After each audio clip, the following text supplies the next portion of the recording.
Doing this is very important in reference to history and farms in America, and in reference to my parents and grandparents. Back in the day, like somebody say, "Oh, how did your grandparents become such large landowners?" Well, back in the early years of like the 18 or 1700s or whatever, or even before, whichever, they had to buy land to find oil. So when they were looking for oil, and of course, I don't know if my father, somebody have to ask the Alaskan pipeline, but I'm not sure what my father owned up there in Alaska in reference to the Alaskan pipeline, or what my father might have owned, or mother or grandparents might have owned in Russia or England, France, or Italy, or Asia.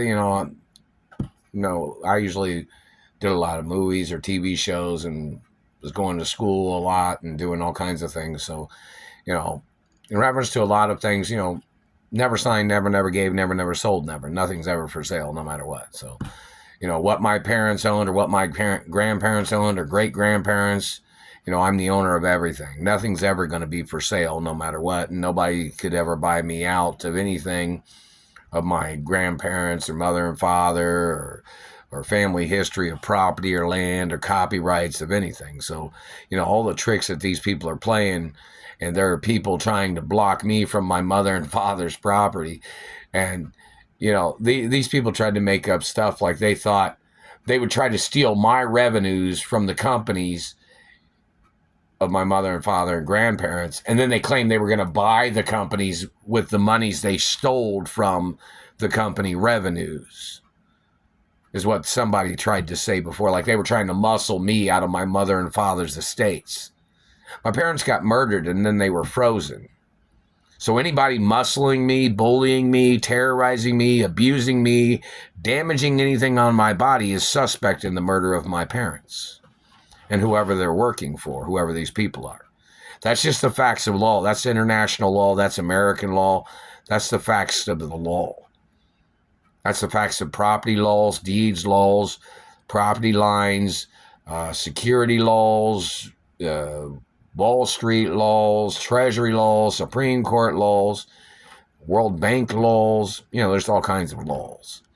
Nothing's ever for sale. I'm the owner of my mother and father's estates and everything about them, and my grandparents dating back to the beginning of time. But in reference to somebody wanted to know, how did my grandparents end up buying so much American land? Well, back in the day, there was the oil rush in America where people was looking for oil. And my grandparents was wealthy, in reference to American history and European history plus. But the thing of it is people would not allow my grandfathers to look at the land without buying the land. Like they wouldn't allow people to search the land for oil. Like if my grandfather was like, well, my grandfather would have went, or either one of my grandfathers, because both sides of the family owned oil companies, like my grandmother's side and my grandfather's side. Like my mother's side of grandparents and my father's side of grandparents both had oil companies. You know that, right? And other types of companies too. But in reference to how my grandfathers became such large landowners, which they bought a lot of land that didn't have oil on it, so they were out of a lot of money. So what they had to do was turn that land into farmland. Otherwise, they would have lost their ass on everything in reference to land. So it's kind of like my grandfathers and grandmothers and my parents, when they bought land back in the day, they had already owned some land from family history, buying land a long time ago or whichever, whatever the year was or whatever. But when they were looking for oil, people back in the day was like, oh no, you can't search the property to see if you can find any oil. We want some money. If you want to search the land or something, you want some money. That kind of stuff. So, my grandparents had to buy the land just to look to see if there was oil. And a lot of times there wasn't. And sometimes there was. And that's how my family became wealthy in land, but it wasn't because there was oil, although they were rich in the oil industry and Alaskan pipeline and some other things. But the point of America, my grandparents owning a lot of land that they had to turn into farmland because it was just, plateaus of land.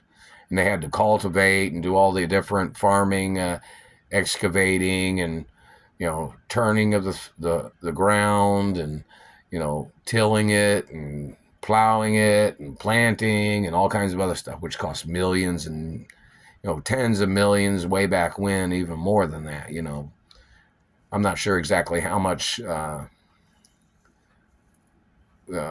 plant or, crop seeds my family spends, or family history of the companies, the farmland that I'm the owner of in reference to my grandparents.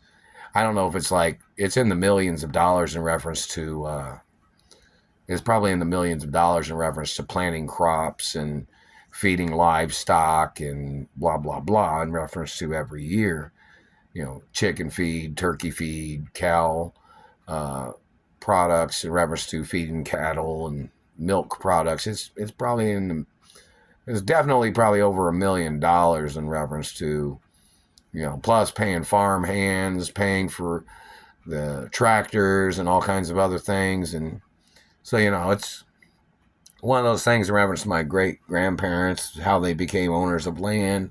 They bought land, they oiled, there was no oil, so they had to turn that land into farmland. Otherwise, they wouldn't have had much. They went belly up if they wouldn't have turned, a lot of the, because they spent millions and millions and millions and millions of dollars on land that didn't have no oil. Because why? Because everybody thought they had a trick up their sleeve. But then my grandparents came out. I mean, it was kind of like, how landowners are. There might be some gold on that land. It might be very valuable. You think I'm going to let you get out there and look out on that land? What if I find the oil first? And then the price of that land goes way up. And then my grandparents were, okay, if there was oil, how much you selling the land for? That kind of thing, And then they said, well, maybe I found some oil out there. Maybe you want to have to buy land more pricey. So then my grandfather would be like, how much was the land? And, it was in the millions of dollars or whatever the acreage was. So then my grandfathers had to buy the land before they could even look. So that's how they became large landowners, because they were looking for oil. And they didn't find oil all the time. So then they had to turn the land that they didn't find oil into farmland. Otherwise, they would have went broke. So they didn't go broke because they turned it into farmland in America. And that's how my grandparents became some of the largest farmers in American history. Well, they were the largest farmers in America, too, I guess you'd say. Nothing's for sale. I'm the owner of my mother and father's estates and my grandparents' farms and estates forever, no matter what. And the Royal Protocol backs that up by factual documents. And I'm the owner forever. Oh, and another thing in reference to this situation, I haven't received any of the lawsuits or benefits from government abuses either, or the insurance monies in reference to the government murdering my parents. I want somebody to show that insurance policy, because my parents' insurance policies was in the trillions of dollars. I want the insurance company that's holding on to that document, or if somebody at the Treasury or Supreme Court has a copy of that document, I want them to put it on the newspaper, or put them in the newspaper, or put it on a website so everybody in the country can see it. Because that's what the government's blocking me from, too. And they're trying to steal from me.